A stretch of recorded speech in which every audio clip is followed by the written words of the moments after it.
kebaikan yang kita dapatkan, jabatan yang kita punya membuat kita dekat sama Allah, maka itu akan jadi, tidak kelihatan dari belakang. Saya izin rubah supaya yang di belakang kelihatan. Ini ada anugerah, ada musibah. Ujiannya dua macam, kebaikan dan keburukan.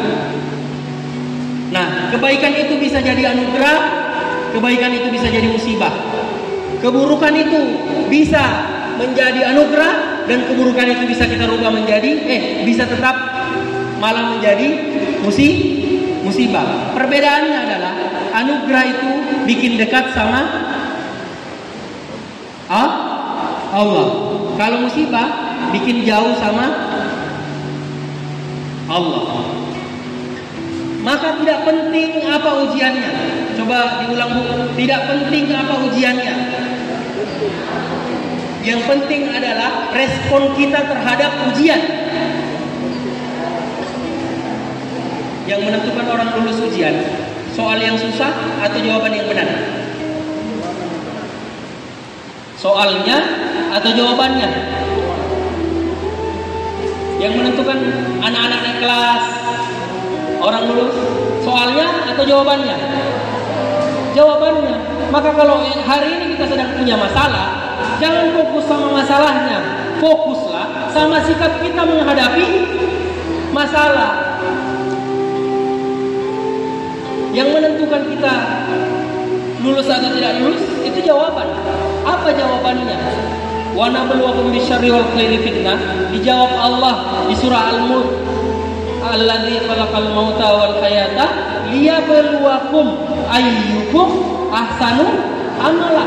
Maka sekalipun kita sedang dapat keburukan, kita tetap ahsanu amala. Apa ahsanu amala? Menunjukkan sikap yang terbaik. Ketika dapat susah, dia sabar dengan kesusahannya.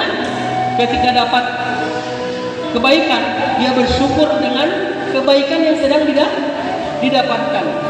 Maka yang membedakan kebaikan itu, mobil, contoh, ada yang punya mobil. Mobil itu anugerah atau musibah? Mobil itu anugerah atau musibah? Saya bilang belum tentu. Kalau mobil tadi dipakai ke panti pijit, berarti musibah. Kalau mobil tadi dipakai ke panti asuhan, maka itu anugerah. Apapun yang kita dapatkan ketika digunakan untuk dekat sama Allah, maka itu berarti anugerah. Yang punya jabatan, yang hari ini sedang punya jabatan, kalau jabatannya bikin dekat sama Allah, maka jabatannya adalah anugerah. Kalau jabatannya bikin jauh dari Allah, maka jabatan itu adalah musibah. Punya jabatan belum tentu mulia, tidak punya jabatan belum tentu hina. Jadi orang besar belum tentu mulia, jadi orang di bawah belum tentu hina. Yang menentukan sesuatu hina atau mulia ketika kita semakin dekat sama Allah. Maka yang punya pekerjaan, cobalah nilai-nilai. Pekerjaan ini makin membuat kita dekat sama Allah enggak? Kalau pekerjaan itu membuat kita semakin dekat sama Allah, itu adalah anugerah. Maka bukan pekerjaannya yang mau ditinggalkan, tapi hubungannya sama Allah. Kalau biar lebih gampang, jomblo itu belum tentu hina, sudah menikah juga belum tentu mulia. Kalau jomblo malah bikin dekat kita sama Allah, berarti itu anugerah. Kalau punya suami, punya keluarga, lalu kemudian membuat kita semakin dekat sama Allah, itu keluarga yang anugerah. Tapi kalau punya suami justru makin jauh dari Allah, punya istri malah makin jauh dari Allah, itu musibah. Siapa yang paling jauh dari Allah? Kita. Gelar naik jadi S2, naik jadi S3. Tapi gelar itu tidak menambah kedekatan kita sama Allah. Yakin dan percaya gelar itu adalah musibah. Rumah makin bagus, tapi rumah itu tidak membuat kita semakin dekat sama Allah, maka itu musibah. Sebaliknya, bagaimanapun kondisi rumahnya, bagaimanapun jabatannya, bagaimanapun keadaannya, kalau membuat semakin jauh dari Allah, berarti musibah. Makanya banyak orang kasurnya paling empuk, tapi tidak bisa tidur. Bapak-bapak, ibu-ibu, redefining of life yang saya maksud tadi. Selama ini kita sibuk mencari banyak, lupa mencari berkah. Selama ini kita sibuk mencari banyak, lupa mencari berkah.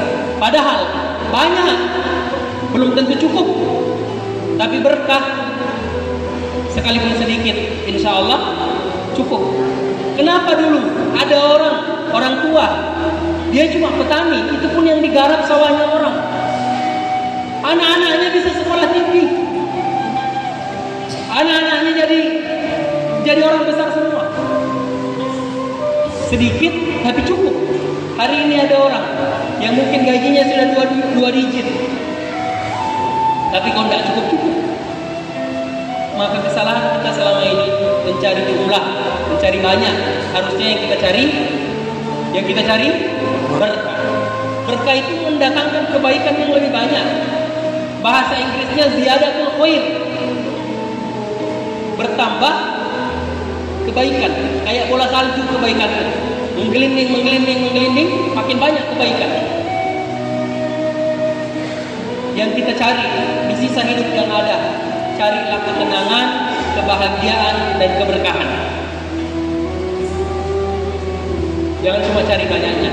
Banyak yang berkah lebih bagus. Banyak yang berkah lebih bagus. Nah, kurang lebih 20 menit ke depan, saya ajak kita semua coba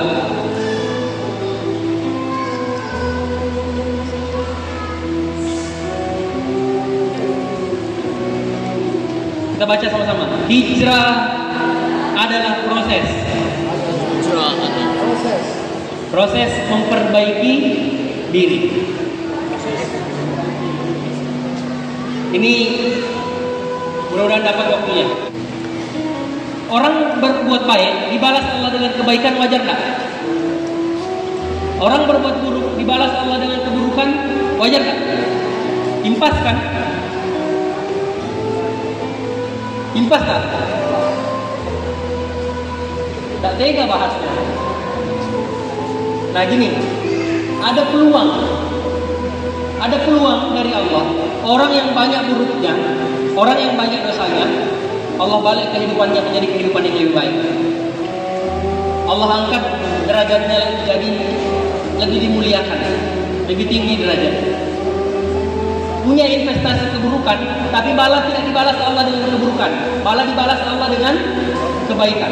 Kan tadi kita bilang kalau kebaikan dibalas dengan kebaikan, wajar. Keburukan dibalas dengan keburukan, wajar. Ini ada yang tidak wajar. Allah kasih kesempatan orang yang punya investasi buruk yang banyak-banyak, punya keburukan hidup, punya keburukan masa lalu, Allah kasih kesempatan untuk Allah balik kehidupan dia. Mau enggak? Mau enggak kita ingin dibalik Allah kehidupan yang menjadi kehidupan yang lebih baik, yang lebih tenang, lebih bahagia, lebih berkah, tidak dicari-cari debt kolektor, jodohnya datang. Yang belum nikah, saya doakan mudah-mudahan Allah datangkan jodoh yang terbaik. Kalau berdoa, doanya begini, tidak apa-apa ganteng, yang penting soleh. Tidak apa-apa ganteng, yang penting soleh. Coba perhatikan kata-katanya, yang penting soleh. Jangan fokus di gantengnya. Gak apa-apa ganteng, yang penting.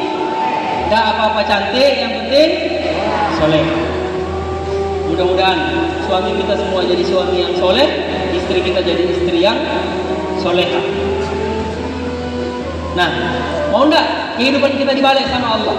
Yang punya utang Allah lunaskan utang-utangnya. Ya, saya sangka baik. Saya kayaknya pernah lebih susah daripada ibu-ibu yang punya cicilan. Kalaupun ada yang kalah, saya alhamdulillah.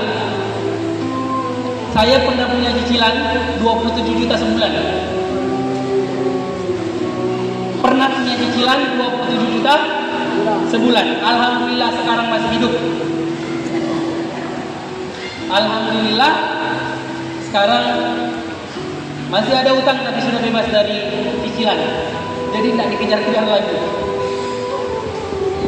Alhamdulillah. Utang itu mulia, utang itu biasa. Yang salah itu riba. Nah, mau enggak hidup kita dibalik seketika sama Allah? Yang tadinya buruk-buruk, yang tadinya apes-apes, yang tadinya banyak doa yang enggak diijabah. Mau enggak kehidupan ini dibalik Allah seketika? Syarat dan ketentuan berlaku. Apa? Syarat dan ketentuan berlaku. Saya bukan sombong menyampaikan ini. Saya cuma mau menyampaikan yang cicilannya masih di bawah 27 juta, tenanglah. Masih ada Allah. Saya sampaikan ini bukan juga untuk sombong, bukan untuk ria. Saya juga masih berusaha untuk memperbaiki diri. Tapi saya mau bilang, insya Allah kalau kita punya azam yang kuat, tekad yang besar untuk memperbaiki diri, Allah yang akan perbaiki keadaan. Kalau kita sibuk memperbaiki diri, Allah yang akan memperbaiki keadaan. Allah nanti yang akan kasih keturunan yang belum punya keturunan. Allah nanti yang kasih suami tambah baik.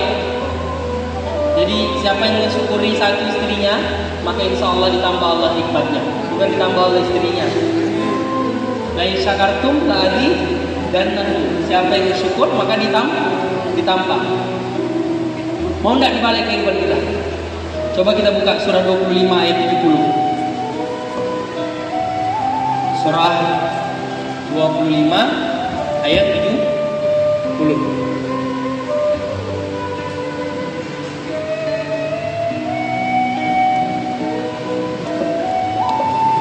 Surah 25 ayat 70. Sudah dibuka? Ayolah, satu pahala, satu huruf itu 10 kebaikan. Jarang kalau kita ngaji, buka-buka Quran. A'udzubillahi minasyaitonirrajim. Bismillahirrahmanirrahim. Illa man taba wa amana wa amila amalan sholihan fa ulaika yubaddilullahu sayyi'atihim hasanah. Benar tak? Benar tak ayatnya? Surah 25 ayat 70. Ada orang yang faulaika yubaddilullahu sayyi'atihim hasanat. Ada orang yang Allah balik keburukan-keburukannya menjadi kebaikan. Ada orang yang Allah balik hidupnya yang tadinya penuh dengan keburukan, tiba-tiba Allah perbaiki semuanya menjadi lebih baik, menjadi lebih bahagia, lebih tenang, lebih berkah. Kenapa saya bicara ketenangan? Saya banyak ketemu orang kaya yang kasurnya kasur paling mahal sekota Makassar, tapi tidurnya tidak nyenyak.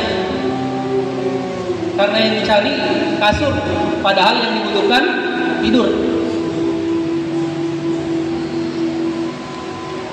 Hidup tidak tenang, hidup tidak bahagia, hidup tidak berkah. Pasti ada yang salah. Ini ada Allah kasih kesempatan. Kalau mau Allah rubah kehidupan ini menjadi kehidupan yang lebih baik. Faulaika yubaddilullahu sayyi'atihim hasanat. Syarat dan ketentuan berlaku. Apa syarat dan ketentuannya? Pertama, taba. Illa man taba. Bertaubat, kemudian beriman dan beramal soleh. Taubat, iman, amal soleh. Supaya gampang kita ingat, judulnya TIAS. Apa? TIAS. TIAS. Taubat, iman, amal soleh. Insya Allah kita sudah taubat. Nanti kita sholat zuhur break antara azan dengan iqamah, usahakan semuanya sholat taubat. Minta ampun sama Allah. Angkat bendera putih. Orang-orang yang akan ditolong sama Allah, orang yang menyerah sama Allah. Punya masa lalu yang tidak baik, tapi mau menyerahkan diri, bertaubat. Kemudian beriman. Apa beriman? Yakin sama Allah. Apa yakin sama Allah? Minimal sekali itu. Banyak orang hari ini tinggi sekali bahas tauhid, sibuk bertengkar tauhid terbagi berapa dan lain sebagainya. Tapi ditanya, tapi masih bertanya besok makan apa? Percuma bahas tinggi-tinggi tauhidnya, tapi malah bertanya besok makan apa? Saya izin, saya sama Bapak ini. Siapa namanya Pak? Wahyu. Wahyu. Pak, anggaplah kita bersahabat lama. Saya datang ke rumah tak, minta izin menginap. Kita sahabatan sudah lama, sudah 10 tahun. Kira-kira saya dikasih makan enggak? Dikasih makan. Kalau saya datang bawa rantang dari baru bawa rantang sambil bilang saya bawa rantang karena takutnya Pak Wahdan tidak bisa kasih makan saya. Saya kan cuma datang 3 orang, tapi takutnya 3 orang ini tidak dikasih makan. Tersinggung tidak kira-kira sebagai sahabat? Kalau ibu-ibu sebagai Pak Wahdan tersinggung tidak?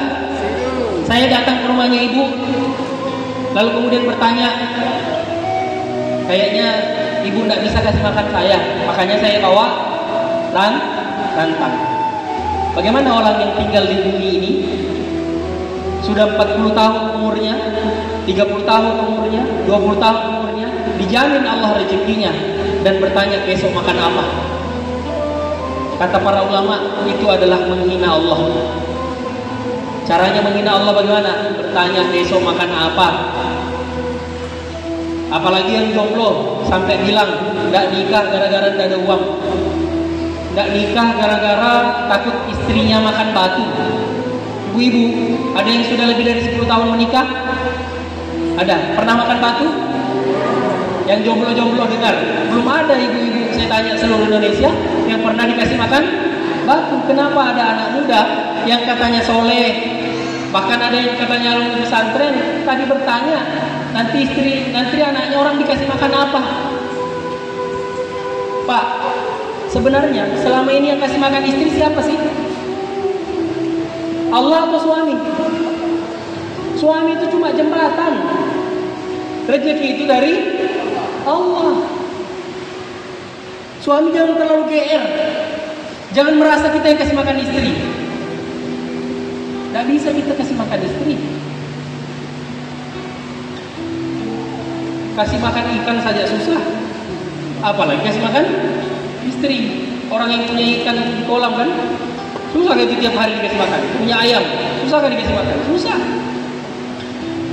Jangan sok-sok kita yang selama ini kasih makan istri. Rezeki istri itu ada rezekinya, anak itu ada rezekinya. Marah Allah kalau kita bilang kita yang kasih makan tidak punya istri. Rezeki itu dari mana? Dari suami kah? Kalau rezeki orang karena kerja keras, harusnya yang paling keras kerjanya yang banyak uangnya. Kalau rezeki itu karena jabatan tinggi, harusnya yang paling tinggi jabatannya yang bahagia hidupnya. Kalau rezeki itu karena bisnis, harusnya yang banyak bisnisnya juga banyak uang. Paling sibuk ngurus. Padahal ada orang buka toko dari sebelum subuh. Ada juga orang kerja 13P. Apa 13P? Pergi pagi, pulang petang, pantat pegal-pegal, kepala pusing-pusing, penghasilan pas-pasan. 13P.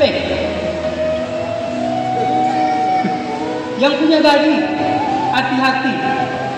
Jangan sampai menganggap kerja kita itulah yang mendatangkan rezeki. Bukan. Kerja itu perintah Allah. Kerja itu ibadah. Harus kita lakukan. Tapi bukan kerjaan itu yang mendatangkan hasil. Banyak orang yang sama pekerjaannya, tapi kok beda kesejahteraannya. Banyak orang yang sama pekerjaannya, tapi kok beda kehidupannya. Gaji hanya salah satu dari rezeki, bukan rezeki yang terbesar. Apalagi kalau rezekinya, gajinya dalam bentuk materi. Materi itu rezeki yang paling rendah. Materi itu rezeki yang paling rendah. rezeki yang terbesar adalah hidayah. Rezeki yang terbesar adalah iman. Punya suami yang bangunkan kita sholat subuh, ngajak kita ke masjid. Punya anak yang gampang diajak baca Quran. Alhamdulillah sekalipun tidak seragam tetap mau tutup aurat. Itu iman. Sholat tepat waktu. Itu iman. Rezeki nomor 2 namanya kesehatan. Rezeki materi itu paling bawah, paling terakhir. Banyak orang yang sibuk cari hidup yang baik, lupa mencari mati yang baik. Banyak orang yang sibuk mencari hidup yang keren, lupa mempersiapkan mati yang keren. Silahkan hidup kita keren, tapi harus perjuangkan juga mati keren. Tidak ada kesuksesan terbesar di dunia ini selain kesuksesan yang disebut dengan meninggal dalam keadaan husnul khotimah. Kira-kira ada tak yang lebih sukses di dunia ini daripada orang yang meninggal husnul khotimah? Biar suaranya bagus, menyanyi 10 lagu tidak kendor suaranya. Kalau suara itu ternyata tidak bisa dipakai untuk mengucap la ilaha illallah di akhir hayat. Biar jago pidato, biar jago bawa materi, bawa seminar, biar tinggi jabatan. Kemarin ada viral ibu-ibu lagi pimpin tahlilan, meninggal. Indah tak? Orang akan meninggal sesuai dengan kebiasaan. Kira-kira yang jarang baca Quran, gimana meninggal? Bukan yang di sini, yang di Samudra Atlantik. Yang di sini insya Allah rajin semua baca Quran, rajin semua sholawat.